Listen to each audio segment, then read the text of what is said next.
La tradición. Tal vez el más importante modo de adquirir y que ustedes lo verán con detalle en Derecho Civil. Nosotros vamos a hacer una aproximación desde el punto de vista del derecho romano. Ya sabemos que la tradición es un modo de adquirir propio del derecho de gentes. ¿Ah? Era un acto no formal del derecho de gente o natural que en la época clásica se utilizaba para transmisión de la res nec mansi y que en el derecho justiniano se aplicó a toda clase de cosas, pero era el negocio usual y ordinario del derecho romano. ¿En qué consistía? Consistía en la entrega de una cosa por el propietario trans a otra persona, accipiens, con la intención de que el accipiens adquiriera ocupando su lugar. De modo derivativo, por cuanto ya la cosa ya tenía un anterior propietario, pronto se impuso y fue desplazando las demás, y fue uno de los motivos por los que terminó las cosas, la diferenciación entre cosas mancipi y nec-mancipi.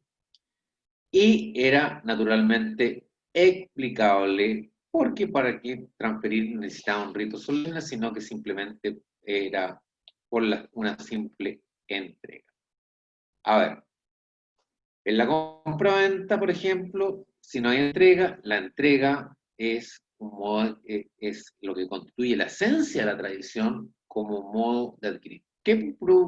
A propósito, pregunta, si yo celebro un contrato de compra-venta en que compro mi perrita mí que está en el mercado, ¿me hago propietario? Ya sabemos que no me hago propietario por cuanto voy a requerir un modo de adquirir, en este caso, como una red NECMAN-CIPI, la tradición. ¿Qué es la tradición? La entrega. Eso es la generalidad.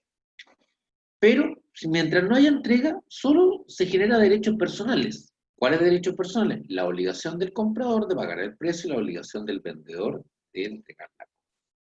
Se agrega que la tradición además es una convención, pues un acuerdo de voluntades por el cual se extinguen obligaciones contraídas en el título que le antecede.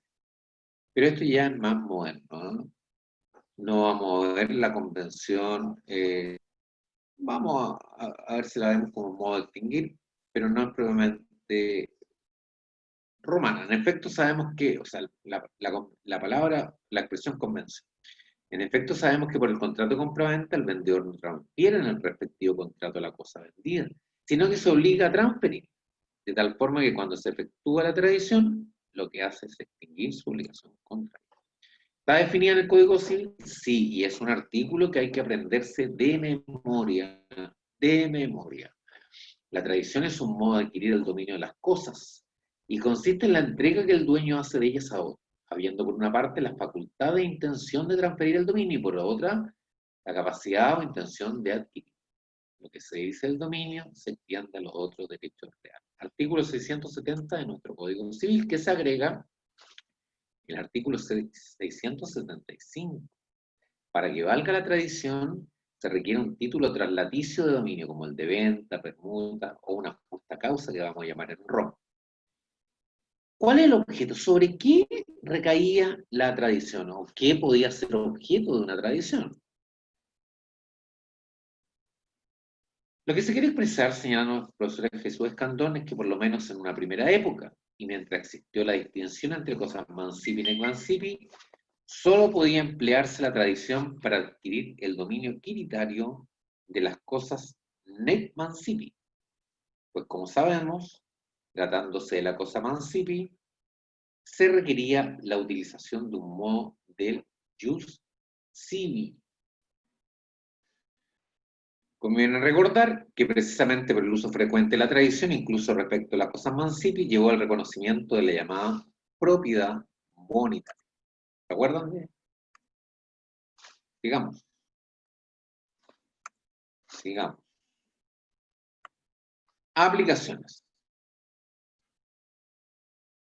Donde utilizamos fundamentalmente la tradición. Sirvió para adquirir el dominio quiritario de las cosas necmancipe. Ese era su objeto. ¿Eh? Su objeto esencial caía sobre las cosas Neckman-Zippy, cuando existía la diferencia entre cosas Manzipi y cosas Neckman-Zippy. Servía se aplicaba también para adquirir el dominio bonitario de las cosas Manzipi por usucapión previo cumplimiento de los requisitos exigidos. ¿Tá? Requisitos, ¿se acuerdan? Había que tener, el poseedor tenía que tener buena fe. Para constituir derechos reales como el usufructo. Usufructo. O sea, un modo de constituir era a través de la tradición. Desde Justiniano, ya terminada la diferenciación entre cosas Manzipi y Neckman-Zippy, sirvió para adquirir el dominio de todas clases de bienes. Tradición posesoria y dominical. La tradición dominical se refiere a la tradición en que se transforma a la persona en dueño, y a diferencia de la tradición posesoria que se transforma a través de la tradición a la persona en poseedor. Esto es interesante en relación a las aplicaciones de la tradición. Vamos a ver el profesor Guzmán en la página 630. Es útil puntualizar que si bien están en el enlace de Canvas, quiero citarlo porque es importante, ¿no? Señala el profesor Guzmán: la tradición puede ser considerada como modo de adquirir de la posesión y el dominio civil, o como modo de adquirir tan solo la posesión. Cumple aquella doble función cuando la entrega recae sobre una res Neckman-Zippy. O sea, cuando se cumple sobre una res Neckman-Zippy, se hace no solamente propietario, sino que también poseedor. Y la realiza su dueño equiditario fundado en una justa causa tradiciones. En este caso, la tradición se identifica con un adagio. El que hace la entrega o tradente es un dans, y un accipens o adquirente el que la recibe. Y entonces decimos que hubo transferencia. Bueno, aquí simplemente hay una posesión y hay una propiedad. El dominio equiditario se gana inmediatamente por medio de la efectiva toma de posesión de la cosa entregada, y por ello este modo ofrece carácter real. Pero si la entrega, aquí vamos a ver de la tradición, tiene por objeto una res Manzipi, aunque sea su dueño el tradente, el vendedor, o si este no es el dueño de la res Neckman-Zippy, se pone en otro caso, o Manzipi, entregada a non domino, o sea, el por el que entrega no es el dueño, entonces quien la recibe únicamente adquiere la posesión civil de la cosa. En su calidad de poseedor de tal género, con todo, es amparado por el pretor mediante la acción publiciana, y tiene la cosa in bonis en su posesión, por lo que también podemos decir que una tal tradición sirve para adquirir el dominio bonitario. Y aquí agrega una cosa bien útil, dice: suprimida por Justiniano la distinción entre res Manzipi y Neckman-Zippy, y abolida la emancipatio y la injure cessio, mira, justamente con Justiniano nos da una idea, la tradición se convirtió en el modo general de adquirir bilateralmente entre vivos toda clase de cosas. En el Corpus Juris se interpoló, ¿se acuerdan de la interpolación? Sistemáticamente tradicio en sustitución de aquellos dos modos antiguos. Como manera de ganar la posesión, restó entonces la hipótesis de traditio a non domino, o sea, la tradición de un no dueño. Objeto de tradición, termina diciendo, solo pueden ser los corporas o res corporales en la terminología de Gallo. No hay pues tradición de derechos incorporales o iure. Esto bien, algunos autores empiezan a señalar la tradición de derechos, pero en realidad lo vamos a ver muy limitadamente, y quiero que se queden con lo que señala el profesor Guzmán, en el sentido que la tradición va a recaer sobre cosas corporales, ¿no? Requisitos. Aquí vamos a seguir un poco antes de establecer cuáles son los requisitos, pero ya en forma más sistemática, para que puedan retener los datos. Vamos a ver qué nos señalaba, fíjense, el profesor Guzmán en un artículo que les voy a dar de lectura obligatoria. Y hace un artículo en la revista Cielo del profesor Guzmán, y analiza, fíjense, la tradición desde el punto de vista romano. Bueno, señala que las partes hay un tradente que transfiere la propiedad y un accidente que la adquiere. Presupuesto y requisito. Que la cosa sea en mancipi, recuerden, del contexto, época clásica, que el tradente sea dueño civil de la cosa que transfiere. Requisitos propios del acto, una justa causa tradiciones. Habla mucho de las justas causas para tradiciones. Estas justas causas las vamos a ver posteriormente en la posesión y las vamos a ver también en la usucapión. Justa causa tradiciones como compra-venta, donación, pago, dote o crédito. Y señala que la justa causa no es otra cosa que el elemento intencional, el título que se denomina común. Y en segundo lugar, la entrega material de la cosa. Y agrega, interviniendo los dos presupuestos, la cosa sea mancipi, nec mancipi, que el tradente sea dueño civil, y los dos requisitos, el que recibe la cosa adquiere su posesión y dominio. O sea, aquí se juntan las dos calidades, poseedor y propietario. Cuando concurren ambos requisitos, pero falla alguno de los presupuestos, el que recibe la cosa solo adquiere la posesión. Y menester es que con base a ella, posteriormente tenga lugar la usucapión para que adquiera el dominio. Si falla el requisito de la justa causa tradición, es decir, la intención, la entrega no permite adquirir ni la posesión ni el dominio y solo da lugar a la mera tenencia. Y jamás por mera tenencia se puede llegar a ser propietario. Veamos algo de la mera tenencia a propósito de lo que dice el profesor Guzmán. Y sigue una continuación. De hecho, lo que entonces ocurre es que operó una causa no adquisitiva como arrendamiento, como ato, prenda, que son justas causas, pero en realidad de mera tenencia, de tal forma en que se reconoce dominio ajeno. Y por cierto, a través de ellas no es posible la usucapión. Apenas debe decirse que cuando falta el requisito material de la entrega, por mucho que comparezcan los dos presupuestos y el requisito de la justa causa, ciertamente no hay tradición ni adquisición posesoria ni dominio.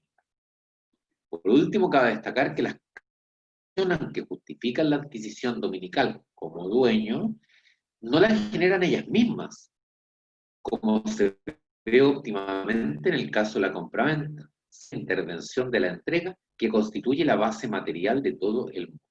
Las causas dominicales de la tradición, pues por sí mismas son capaces únicamente de producir efectos obligacionales, como se ve de nuevo en el caso de la compraventa, o no producen efecto algo. Y ahí termina, estos son los perfiles fundamentales de la tradición romana clásica. En el Corpus Iuris, puesto que hacia la época de Justiniano la distinción entre las cosas mancipi y nec-mancipi había desaparecido, y ya estamos citando, más o menos repite lo que decía el libro, lo mismo que en los antiguos actos solemnes, la tradición permaneció como el único modo de transferencia de la cosa entre bienes. Y aquí está el libro, o sea, el apunte de la revista chilena, del año 2015 en Cielo, y aquí está el link porque seguramente lo vamos a tener que... Veamos cuáles son los requisitos sistematizados como para contestarle al profesor en el examen final presencial. Aquí, ¿será necesario que les diga que tienen que aprendérselo de memoria? Requisitos sistematizados. Primero, la entrega de la cosa. Es necesario la entrega. Vale decir, pongamos un simple ejemplo, a ver, en Roma. Yo voy a comprar mi perrita Aramis. Quiero comprar una perrita linda, mi perrita Aramis es una perrita boxer. ¿Ah? Y la veo en el mercado, ¿no? Entonces, veamos, el primer requisito me tiene que... ¿Cuándo voy a hacer? ¿Cuándo va a constituir la tradición como modo de adquirir? O sea, ¿cuándo a través de la tradición yo voy a ser propietario de la cosa? Primero me van a tener que entregar la cosa. ¿Ya? Porque si yo celebro el contrato de compraventa, voy donde NN, que es el vendedor, y me dice, oye, quiero comprarle la perrita a mí. Claro, mientras no me la entregue, solamente hemos celebrado un contrato de compraventa, contrato que es una fuente de obligaciones que solamente va a generar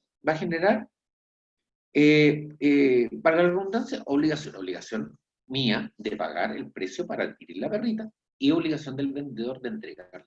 Pero si mientras no se busca esta entrega, la verdad las cosas que yo solamente tengo un derecho personal a la otra persona. Pero ¿Me he hecho propietario? No, porque me faltan los requisitos. La entrega. Segundo, el NN que está en el mercado y que es propietario de la perrita para vendérmela tiene que ser dueño, ¿ah? Y tiene que tener la facultad de enajenar. Difícilmente si yo veo en el mercado un infante menor de 7 años que es absolutamente incapaz, por ejemplo, en que sea dueño de la perrita y anda ofreciendo, oiga, usted caballero, jurista Rodrigo Arias, ¿sabe que más le ofrezco la perrita? Se la voy a comprar, pero seré propietario a través de la entrega que me hace de la tradición. La verdad es que no. Pregunta, ¿y qué sería? ¿Y qué sería?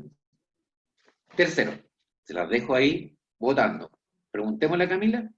Tercero, el adquirente, el que recibe la cosa por tradición, o sea, yo, sea capaz de adquirir el dominio. Realmente tenga capacidad. Cuarto, la intención mutua de ambos de transferir y adquirir el dominio. Justa causa o título traslaticio. Esto es lo que nos señalaba el profesor Guzmán en los acápites anteriores. ¿Ves? Estos son los requisitos que hay que tener para que efectivamente la tradición sea o se constituya un modo de adquirir la propiedad de las cosas Necmancipia en la época clásica. Analicemos cada uno de ellos, ¿les parece? ¿En qué consistía esta entrega de la cosa? Pues era simplemente, podía hacerse de cualquier modo. Digamos que la entrega normal, o la que nace el estudio de la tradición, era simplemente cuando yo me entregaba una cosa mano por mano. ¿Ah? La mano por mano, esa era el origen de donde surge todo el estudio de la tradición. Pero a veces era difícil que esta entrega se realizara con mano por mano, o sea, especialmente, imagínense una cosa Necmancipi o en la época de Justiniano de un inmueble, ¿cómo le entregar mano por mano? Entonces, hubo necesario que esta, este requisito de la entrega fuera evolucionado. Vamos bien. ¿En qué consiste? ¿Qué es la entrega? Consiste en que el trans, en este caso, acuérdense del vendedor, del que me vendió la perrita Aramis, ponga a disposición del adquirente la cosa que me entrega. Es el acto material de desplazamiento de la cosa de uno a otro o cómo en definitiva se verificaba la aprehensión por parte mía de la perrita Aramis. Había distintos modos de entregarla. Primero la entrega real, es la entrega material, el desplazamiento físico. O sea, la tenía con un collar NN en el mercado y me pasaba el collar y me decía, toma, aquí tiene la perrita. O sea, mano a mano los inmuebles, la entrada personal en el... Le insisto, en este caso, estamos hablando, ya nos alejamos de la época clásica, estamos hablando de los requisitos en general de la tradición, porque en la época clásica la tradición solamente se aplicaba a los bienes muebles. Pero aquí ya estamos ya en la época de Justiniano y estamos haciendo un análisis general de la institución al término de su evolución, ¿no? Entonces, ¿cómo entregábamos los inmuebles? Bueno, hacíamos, me invitaba en él, me decía, vamos a la entrada personal al fondo, y yo le hago entrega del fondo, y entramos, y ahí se entendía que me hacía una entrega real. Puede existir también una entrega simbólica. Consiste en entregar al cliente algo que representa el objeto que se transfiere. Puñado de tierra, o una teja, o se entregaban las llaves de un almacén para simbolizar la tradición de las mercaderías. O sea, no era una entrega mano a mano, ni se podía percibir una entrega real, o sea, no, yo no iba al fondo a verlo, yo no iba al predio urbano a conocerlo, yo no, al predio rústico, si bien es cierto, yo podía ir a conocerlo, pero en realidad se entendía entrega, ¿no? Pero, ¿saben? Aquí tiene un puñado de tierra. Oiga, y para entregarme necesito yo ir al terreno. Sí, podríamos hacer una entrega real, pero también podemos hacer una entrega simbólica, ¿para qué nos vamos a comprar? También existía la entrega longa mano. Era el caso en que no se entregaba propiamente el objeto, sino que se lo indicaba y ponía a disposición del adquirente, aplicándose en el derecho justinianeo a los inmuebles mostrados a distancia. Longa mano. Podría, en consecuencia, aplicarse esta forma de entrega longa mano cuando me vendían la berrita Aramis. y decía NN, ¿sabe qué más? Ahí está la perrita la mía, amarrada como a 100 metros. No. Inmuebles. Tradición ficta. No hay propiamente entrega material y se presume hecha la tradición. Ojo. Se presume hecha la tradición. Y aquí consta de dos modalidades. Breve manus. En el supuesto de una persona que siendo poseedor o detentador de la cosa por locación o usufructo, pasaba a poseerla como propietaria por haberla adquirido de su anterior dueño. Por ejemplo, yo soy, tengo el potro Saratoga, ¿no? Entonces, voy al mercado y veo el potro Saratoga y le digo, NN, ¿es tuyo? Sí. ¿Sabes qué más? Quiero arrendarte. Quiero arrendarte el potro Saratoga porque quiero cubrir a mi yegua. ¿Ya? Pero lo voy a arrendar simplemente. Te lo voy a arrendar. Ya, pero en ese momento, ¿hay tradición? No, porque yo solamente voy a ser un arrendatario y ¿qué voy a hacer? ¿Un poseedor? No, voy a ser un mero tenedor, es decir, reconociendo dominio ajeno.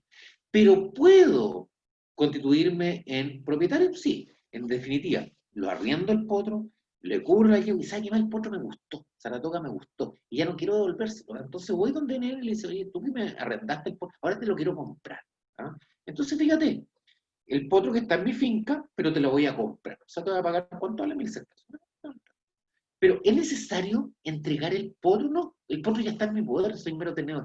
Pero ahora ya me transformo en propietario. Del potro que está ya en mi poder como mero tenedor. Pero de mero tenedor para ser propietario. ¿Se me ha hecho la tradición? No, porque el potro está ahí. Pero se presume que ya se ha hecho. Breve. En la otra modalidad es constituye un posesorio. Situación simétricamente inversa. ¿No? Simétricamente inversa. Entonces, por ejemplo, el mismo caso. Pongamos, pero el mismo caso. El mismo ejemplo del caballo Saratoga, en que NN es el propietario, pero dice, ¿sabe qué más? Lo vendo, sí, pero yo quiero constituirme ahora en que tú me arriendes. La situación inversa. Y continúa como locatario, es un sinónimo de arrendatario, ¿no? Arrendatario. Ese es locatario porque es el término romano de arrendamiento, que lo vamos a ver en la fuente de la obligación. Y hay distintos, no solamente en el arrendatario, estamos aquí dando simplemente ejemplos, ¿no? Ejemplos que van a salir en pruebas prácticas. Pregúntenle a Camila.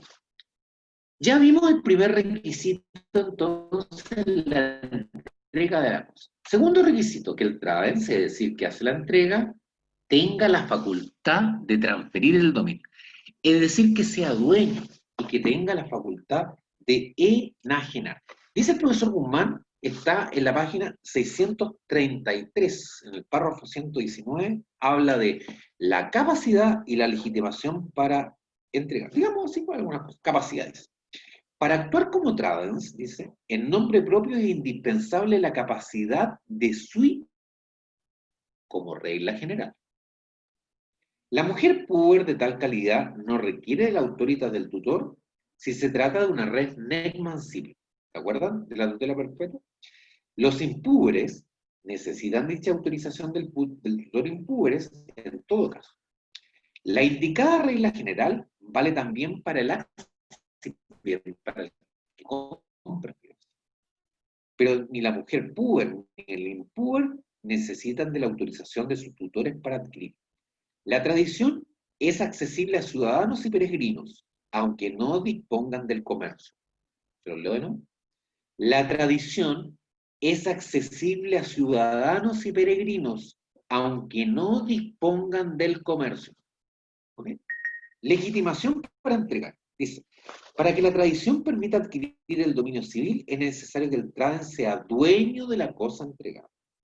De modo que rige la regla de que nadie puede transferir a otro más derecho que el que se tiene. Por el dueño, pueden transferir válidamente por tradición. Primero, un hijo de familia a quien su pater confirió autorización o que tenga la libre administración del peculio. Segundo, hubo un esclavo en las mismas condiciones. Después dice el procurador, no lo vamos a leer, el tutor impúber, el curador del furioso, el pignoratario con respecto a la cosa pignorada, compacto de vender, ¿no? Qué bonito. Qué bonito. Bien, pregunta, a propósito del traders que hace la entrega. Pregunta. ¿Y si vende el que no es propietario de la cosa? ¿Es o podrá ser válida esa venta? ¿En qué calidad queda el adquirente?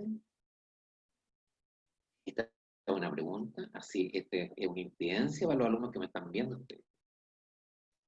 Es pregunta casi de certamen. Paso el dato para que aprueben el ramo. Lo tienen que dilucidar y los que no sepan, por favor, las consultas a Camila. Tercer requisito, que el accipens, ya, que el adquirente accipens sea capaz de adquirir el dominio. Y aquí aparece lo del profesor Darcho. ¿Ah? Pero leamos a propósito lo que dice el profesor Guzmán. Legitimación para recibir. La cosa, dice, debe ser recibida por aquel que está legitimado según la causa de la tradición. Más por él pueden actuar. Primero, el hijo de familia dotado de autorización, o en el interior del peculio, aunque no lo sea, el padre. Segundo, el esclavo en las mismas condiciones. Tercero, el tutor por su pupilo. Las personas libres que reciben por otro deben hacer nominalidad, es decir, en nombre de aquel por quien reciben. Si lo reciben en nombre propio, no hay adquisición ni para ellos ni para el dominio. También el que debió haber recibido la cosa y no la recibió, puede ratificar la hecha de un tercero y entonces este la adquiere. El profesor Darlington, además, ahí lo agregamos porque es nuestro profesor de la facultad, en sus apuntes se refiere claramente a este punto. Cuarto viernes. Intención, la justa causa o título traslaticio. Veamos qué nos dice y aprovechemos de acudir al profesor Jesús Escandón, y como no tienen todos los apuntes, yo se los voy a transcribir literalmente. Y lo aprovechamos de pedirle al profesor Escandón que acude a nuestro auxilio porque es muy claro. ¿Eh? La simple entrega material puede tener distintos significados. Se puede querer entregar la simple tenencia, tanto como puede querer transferir su dominio. Para que exista tradición, se debe agregar a la entrega un elemento intencional. Se requiere la intención mutua, recíproca de las partes. Por una, la de transferir el dominio, y por otra, la de adquirir. No toda entrega constituye tradición. Y aquí empieza a hablar de la justa causa tradiciones que el profesor Guzmán la desarrolla entera, pero que no lo vamos a acudir a. El problema que se plantea es cómo determinar si es justa, si existe esta mutua intención. La respuesta la encontramos en el acto jurídico llamado justa causa tradiciones, que corresponde a lo que nosotros hemos conceptualizado como el título. Y es así como se habla de un título traslaticio de dominio, vale decir, una relación jurídica que motiva esa transferencia. Por ejemplo, una venta, una donación, un pago, un aporte. Pero las justas causas están detalladas claramente en el profesor Guzmán y está en el enlace. En este sentido, tenemos que existen actos a los cuales se le atribuye la virtud de servir de soporte o justa causa para la transferencia del dominio, y otros a los cuales no se les atribuye.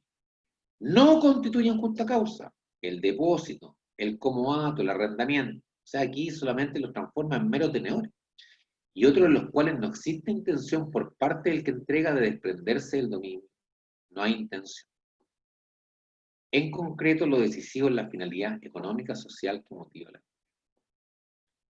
Efectos de la tradición. Profesor Petit, párrafo 178. Veamos ahí sistemáticamente.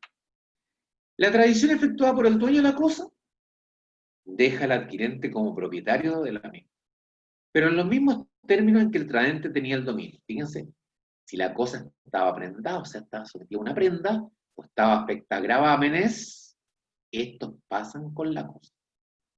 ¿Cuáles gravámenes? Preguntémosle a Camila.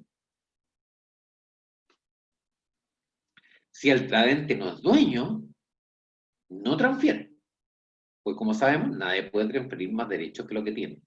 Pero no se puede dejar de destacar que en este caso el accipient puede quedar como poseedor de la cosa y por tanto queda en condiciones de adquirir del dominio por uso capión si reúne los requisitos. Pregunta, ¿qué requisitos? ¿Qué pasaba con la tradición a persona incierta? ¿Qué sucedía si un cónsul tiraba monedas de su propiedad a la plebe que la hacía suya al momento de recogerla? ¿Se fijan en la figura? ¿Se fijan en la figura? El que recibía, el que recibía, ¿se hacía propietario de él? ¿Por qué modo? Y el que entregaba, el Tradens, ¿tenía la intención de entregarla? Bien. Las modalidades. Las modalidades. Está en el párrafo 179, se refiere a ella, el profesor Petit, en el párrafo, lo estoy buscando, párrafo 179 de su libro. ¿Qué dice? Modalidad. Modalidad a propósito de la tradición. Siendo la voluntad lo determinante en la tradición, pueden las partes demorar los efectos de este modo de adquirir, posponiéndola a la llegada de un término o la realización de una condición. Término se llama plazo, ¿eh? O la realización de una condición. ¿No? O sea, puede estar sujeto a un plazo o una condición. Si tenemos un ejemplo de condición, al hacer ticio tradición de un fundo a Sempronio, tiempo postclásico, porque la tradición, acuérdense que no podía ser en la época clásica, estipularon ambos que la propiedad solo podría adquirirla si Mevio era nombrado cónsul. ¿Cuál es en este caso la situación respectiva de las partes? Esperando la llegada de la condición, queda suspenso el efecto de la tradición. El accipens tiene la posesión, pero el tradens será siempre el propietario, y si la condición no se realiza, conserva la propiedad definitivamente. En cambio, si se realiza la condición, el accipens queda propietario de pleno derecho desde la fecha de la tradición. Muchachos, importante este punto. En tal circunstancia, se extinguen los derechos con los cuales el trans hubiera ganado el fondo, mientras que la tradición estaba en suspenso, puesto que no podía constituir derechos más duraderos que el suyo propio. No cabe duda que el interés de los terceros saldrá perjudicado, pero el cambio de posesión debió advertirles e inclinarlos a ser prudentes. Y aquí terminamos el asunto de la tradición y nos está restando ver la usucapión dentro de los modos de adquirir del derecho civil.